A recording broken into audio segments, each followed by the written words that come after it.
Nous sommes un monde où nous avons oublié que c'est Hachem qui fait tout. Il y avait un moment où c'était plus flagrant chez les gens. Parce que les gens étaient eux-mêmes confrontés à leur dossier et ils priaient Hachem pour que ça réussisse. Et si ça réussissait, ils remerciaient Hachem. Et si ça ne réussissait pas, alors ils acceptaient le jugement d'Hachem. Mais aujourd'hui, il y a tellement de possibilités de faire intervenir à droite et à gauche. Tellement de manières d'aborder. On a oublié que c'est Hachem. Et ici, Yosef Hatzadik, il se retrouve après 13 ans. 13 ans de souffrance. Il a été jeté au fond d'un puits, exposé aux scorpions et aux serpents qui étaient là, qui tournaient autour de lui au fond du puits. À la faim, à la soif. On finit par le sortir du puits. Et il est vendu plusieurs fois, il est trimballé de Midianim aux Ishmaélim, Midianim, jusqu'à ce qu'il finisse par arriver en Égypte. Il est vendu au marché aux esclaves. Il est vendu comme esclave. Alors il trouve grâce aux yeux de son maître. La situation s'apaise un petit peu. Et puis une énorme calomnie. Toute l'Égypte parle de lui.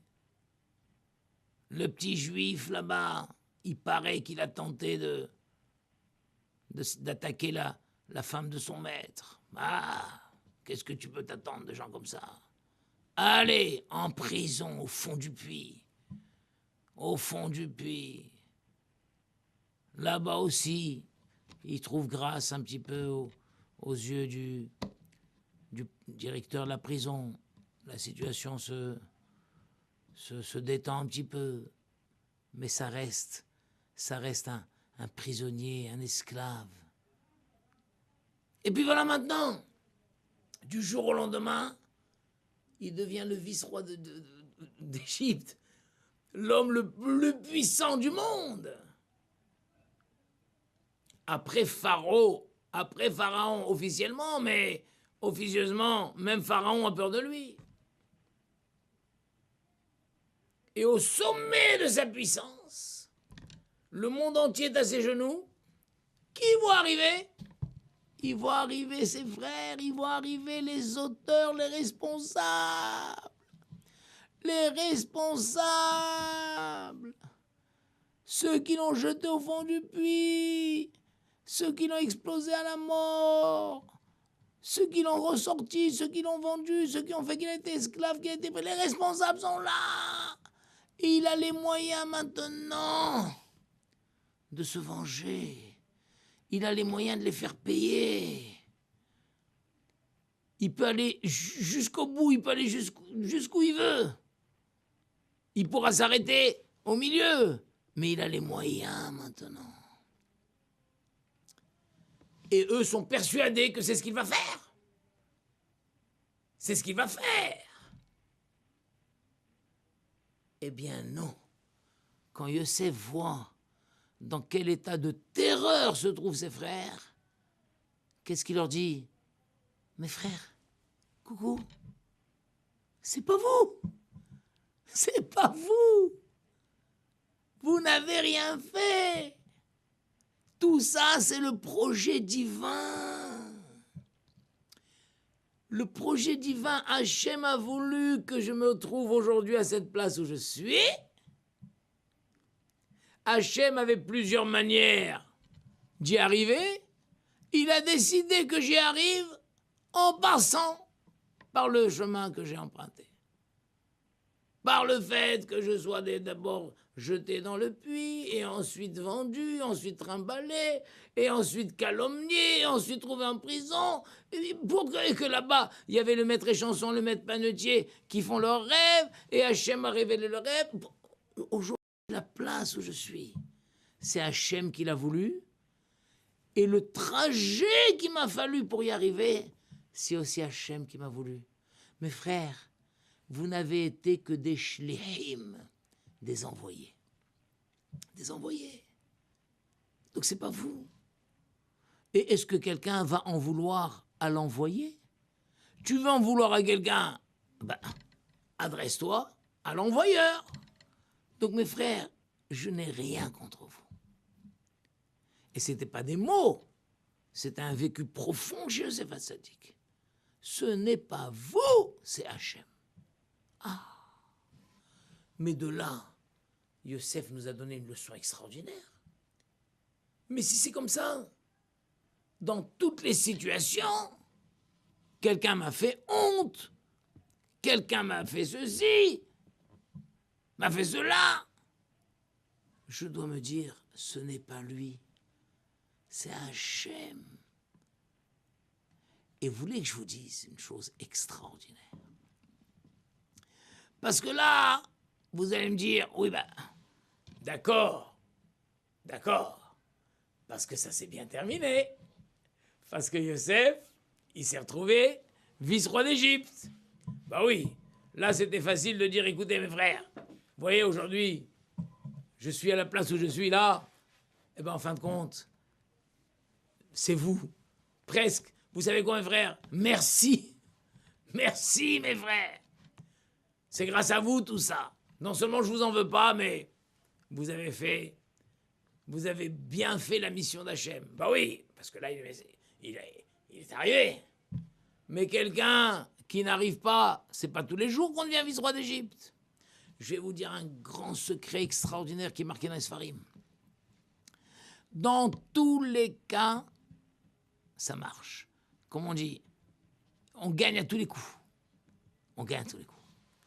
Parce que quelqu'un qui a passé une épreuve, quelle qu'elle soit, souffrance, une maladie, une déception, une grande offense, il a passé une épreuve, et qu'il accepte l'épreuve, il grandit de Madriga. Il sort élevé. Après chaque épreuve, on ressort élevé. Or, notre passage sur terre est de gravir madriga en madriga, madriga en madriga, madriga en madriga. Gravir les échelons. Et Hachem dit, je ferai tout pour t'aider à gravir les échelons. Il y a des situations où tu vas gravir les échelons facilement, à travers une promotion, à travers une rencontre avec un grand rave, un grand sadique qui va t'aider, à travers un enthousiasme. Et il y a des situations où tu vas gravir les échelons en rampant dans la montagne, en grimpant comme ça, en t'accrochant, et en te frottant aux pierres, en te blessant, et tu t'accroches et tu retombes et tu remontes à ta sueur de ton front. Mais ça y est, t'as atteint un nouveau sommet. Il y a des fois où c'est plus facile que d'autres, des fois où c'est plus difficile. Eh bien, quand quelqu'un a subi une épreuve, il sort gagnant, il a gravi un échelon. Donc, vous voulez que je vous dise, non seulement si quelqu'un m'a fait honte, quelqu'un a pris ma place, allez savoir toutes les situations, et que moi, je ne me suis pas effondré, et j'ai compris que tout vient d'Hachem, et que cet homme-là a été un envoyé d'Hachem. Alors quand je le rencontre, non seulement je lui en veux pas, mais je devrais être capable de lui dire merci. Vous vous rendez compte? C'est fou ce que je vous dis là. Hein? Merci. Grâce à toi, j'ai grandi. Incroyable. Alors maintenant, je vais vous dire quand même. La Gemara a dit Megalgelim srout al yedé zakai, Megalgelim chov al yedé chayav. Akadosh Baruch Hu reçoit, a besoin, que je pourrais besoin de, utilise tout un tas d'envoyés.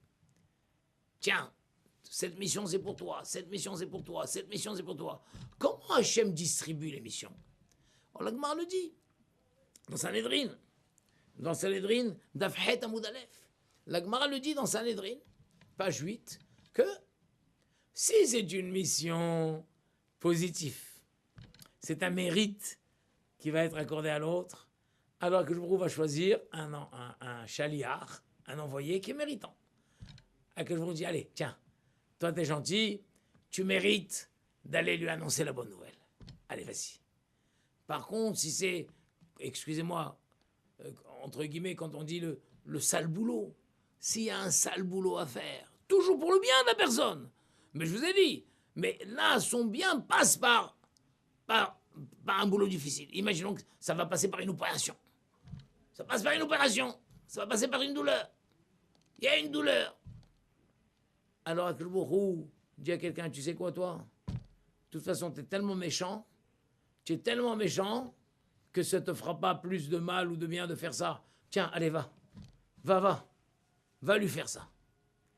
Donc c'est vrai que le chaliar lui-même, vous comprenez, c'est très fort ça, le chaliar lui-même, qui a fait le sale boulot, c'est qu'il n'est pas méritant. Mais ça, c'est pas mon problème, c'est son problème à lui. C'est à lui de se dire, mais comment ça se fait que Hachem me choisit moi pour faire le sale boulot? Pourquoi moi je suis pas choisi pour faire les belles missions? Son problème à lui. C'est à lui de s'interroger s'il veut ou ne pas s'interroger s'il ne veut pas. Mais moi, c'est pas mon problème. Moi, lui, je lui dis merci. Même si tu as fait le sale boulot, mais merci. Je suis devenu vice-roi d'Égypte grâce à toi. Ah bon? Comment? Oui, j'ai grandi de Madriga. Cette épreuve m'a élevé. C'est une chose extraordinaire. Si un homme vit comme ça, le Rabbeinu Yonah dit, un homme vit comme ça, à la limite, il a même plus peur de l'épreuve, il n'a pas peur des coups, il voit en face de lui des gens, il voit des gens qui vont l'attaquer, alors il se dit, de deux choses l'une, ou Hachem veut que je prenne des coups, alors je m'adresse à Hachem, je prie, s'il peut encore m'éviter ça, ou Hachem ne veut pas que je prenne des coups, je ne les aurai pas ces coups. Et donc, j'ai pas peur. Messieurs, je n'ai pas peur de vous. Je n'ai pas peur de vous. Vous n'êtes pas les envoyés d'Hachem. Si Hachem veut que vous me donniez des coups, je vais les recevoir les coups. Si Hachem veut que je ne les reçois pas, vous pourrez taper et je ne les recevrai pas.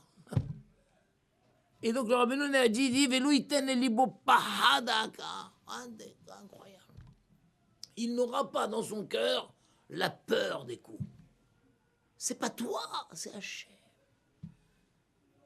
Et tout au long de la Torah, on voit comment nos hachamim ont réagi comme ça. Tiens, David Ameller, ça on connaît tous ça. David Ameller, il est revenu, Shimei ben Gera l'a accueilli, l'a insulté, a pris des mottes de terre, lui a lancé dessus. Les soldats de David voulaient lui régler son compte, comme on dit. David a dit laissez. C'est Hachem qui lui a dit de me maudire. C'est Hachem qui lui a dit de me maudire. Vous vous rendez compte? Quelle grande leçon. Et partout c'est marqué. Le Ramban nous dit cette phrase forte. À la fin de Parashat Bo, vous savez, le Ramban dit En le Adam helek betorat Moshe Rabbeinu. Un homme ne peut pas prétendre avoir eu sa part dans la Torah tant que nous ne croyons pas dans tout ce qui nous arrive, chaque détail de notre vie, tant que nous n'arrivons pas à croire, à être persuadés, à intégrer, chez Kulam Nissim En Behem Teva, tout ce qui nous arrive, c'est des miracles. Il n'y a pas de nature. Rien n'est naturel. Tout est miraculeux. Vous vous rendez compte? Ou minhago shel olam. Et de croire que ce sont des choses qui sont... Oh ben là, c'est le comportement du monde. Ben, toutes les statistiques l'ont dit. C'est comme ça que ça marche. Non! Tant qu'un homme n'arrive pas à comprendre que c'est pas vrai, ça n'existe pas, c'est comme ça que ça marche. C'est Hachem qui fait marcher les choses. Ben berabin, ben beyahid. Aussi bien en les événements au niveau de l'humanité, au niveau de la communauté, aussi bien les événements beyahid, individuels. Tant qu'un homme n'arrive pas à se dire tout ce qui m'arrive sont des miracles. Des miracles positifs, entre guillemets, des miracles négatifs, entre guillemets, c'est des miracles. C'est la volonté de Dieu, tout ce qui m'arrive. C'est la Ratzon Hashem. Et tout pour mon bien. Parce qu'Hachem veut de cette manière. Soit, comme je vous l'ai dit, veut me faire grandir. Hachem, c'est ce qu'on appelle Ashgara Pratit. Hachem, en nous créant, il a le projet de nous faire grandir, chacun de nous. Soit Hachem veut réparer de cette manière tel ou tel défaut, telle ou telle chose que j'ai pu faire même des années avant. Peut-être même Hachem veut réparer des gilgulim, des vies précédentes. Mais tout vient d'Hachem. Tant qu'un juif n'arrive pas à être persuadé de ça, le Ramban dit, il ne peut pas encore prétendre avoir sa part dans la Torah de Moshe. Incroyable. Incroyable. Le Chazon Ish disait, chaque fois qu'on m'a offensé, j'ai réveillé, j'ai travaillé et réveillé la force de Maïmouna. Maïmouna. Ki lo naase davar baolam bemikre. Et je me suis rappelé, je me travaillais que rien ne se fait dans le monde par hasard. Par hasard, il m'a offensé, je suis tombé sur lui, ça aurait pu... Rien ne se fait bemikre. Rien ne se fait comme ça, au hasard. Rak alpi ashgahato idbarach. Tout se fait sous la surveillance d'Hachem idbarach. Donc le Chazon Ish dit, ça a été simple. Chaque fois que dans ma vie, on m'a offensé, on s'est opposé à un projet, à chaque fois je retravaillais la force de Maïmouna. Et je me disais, c'était la volonté d'Hachem. C'était la volonté d'Hachem. Vous vous rendez compte comme c'est fort ça? Le Chafetz Chaim aussi. Le Chafetz Chaim écrit, dans le Shmirat HaLashon évidemment, un homme doit faire très attention de développer ce qu'on appelle Midat HaSablanout. Sablanout. Supporte. Sois patient. Ne t'excite pas. Accepte ce qui t'arrive. Accepte ce qui t'arrive. T'excite pas. Ne deviens pas furieux. Ne monte pas sur des... Accepte. Même si quelqu'un lui a crié, l'a insulté, ne réponds pas. Réponds pas. Veyeda qui a kol met Hachem ou. Réponds pas, tu crois que c'est lui? C'est Hachem qui a voulu. Hachem a voulu soit te donner une petite leçon. Hachem a voulu soit, au contraire, c'est une épreuve. Tu sortiras grandi de ça, ne réponds pas, tu sortiras grandi. David Ameler, Shalom, voilà, il cite lui-même l'histoire de David Ameler dont je vous ai parlé. Hachem ne répond pas. Réponds pas. Grandis. Ne lui en veux pas. On connaît tous le machal qu'on a l'habitude de donner. Le chien, quand quelqu'un tient un bâton et le frappe, le chien, qu'est-ce qu'il fait? Il essaie d'attraper le bâton. Alors, des fois, il attrape le bâton, alors on ressort le bâton et on le retape. Mais c'est quelqu'un qui observe et dit, mais il est bête ce chien. Au lieu de s'attaquer au bâton, il devrait mordre le bras qui tient le bâton. Si le chien réalise à un moment que c'est pas le bâton qui doit mordre, il y a un bras qui tient ce bâton. Mais le chien ne comprendra jamais ça. Il s'attaque toujours au bâton. Eh bien, il faut savoir, tous ceux qui sont chargés, entre guillemets, de me faire du mal, c'est des bâtons. Il y a un bras. Il y a un bras derrière ça. Le bras de qui? Le bras d'Hachem. Et donc, si moi j'en veux à tous ces gens-là, j'oublie qu'il y a le bras d'Hachem. Il y a le bras d'Hachem. Et je peux prier Hachem. Hachem, je t'en supplie. Mets fin à telle ou telle épreuve. Hachem, je t'en prie, fasse que ça se passe bien. Mais toi avec Hachem. Mais tu vas pas t'adresser à un bâton. C'est ça que Yosef Hatzadik a dit à ses frères. Extraordinaire. Mes frères, c'est pas vous. C'est Hachem. C'est Hachem. Combien il faut développer cette notion, combien elle est très importante. Très importante. Cette notion incroyable. Incroyable. Et le Péliorezi, et tout ça, ça marche, mais à condition. Les Kabel Be'ava, veillez sa meilleure Be'souriano. Le Péliorezi, non seulement tu dois accepter la honte qui vient d'être faite, accepter l'offense qui vient d'être faite, mais au fond de toi, tu dois être content. Merci Hachem. Merci Hachem. Tu sais quoi le Péliorezi d'ailleurs? Non, je ne sais pas si c'est le Péliorezi ou quelqu'un d'autre qui le dit. Merci Hachem. Parce que tu as peut-être quelque chose à régler avec moi. Tu aurais pu le régler d'une manière beaucoup plus dramatique. Quelqu'un, sa maison peut brûler, il peut faire un accident de voiture, il peut être cambriolé, il peut avoir une grande maladie, Hazé Shalom. Chaque fois que quelqu'un, la plupart du temps c'est ce qui nous arrive, chaque fois que quelqu'un, on lui a manqué de kavod, on lui a fait honte, il doit se réjouir au fond de lui. Merci Hachem. Je vois que tu t'occupes de moi. Tu t'occupes de moi, Hachem. Et merci de me faire payer ce que tu as envie de me faire payer à si bon marché, en fin de compte. Il m'a fait honte, il m'a fait ceci, ça m'a fait la peine, mais en fin de compte, j'ai pas perdu la santé, j'ai pas perdu de l'argent, j'ai pas perdu mes biens. Merci Hachem. Et vous, monsieur, merci beaucoup. Merci beaucoup. Grâce à vous, Hachem s'est occupé de moi dans son projet divin et je sais que c'est pour mon bien. Merci beaucoup. N'hésitez pas. Vous vous rendez compte? C'est merveilleux, ça a l'air un petit peu extrême, mais c'est comme ça. On voit que tous les tzadikim, ils ont vécu comme ça leur vie. Et tu traverses ta vie et tu grandis et tu vois que tout ça c'était un masque. C'était de la poudre aux yeux. Voilà. Donc cette grande leçon de Yosef Hatzadik, ne jamais oublier. Tout vient d'Hachem. Voilà. Au revoir. À bientôt, mes Hachem.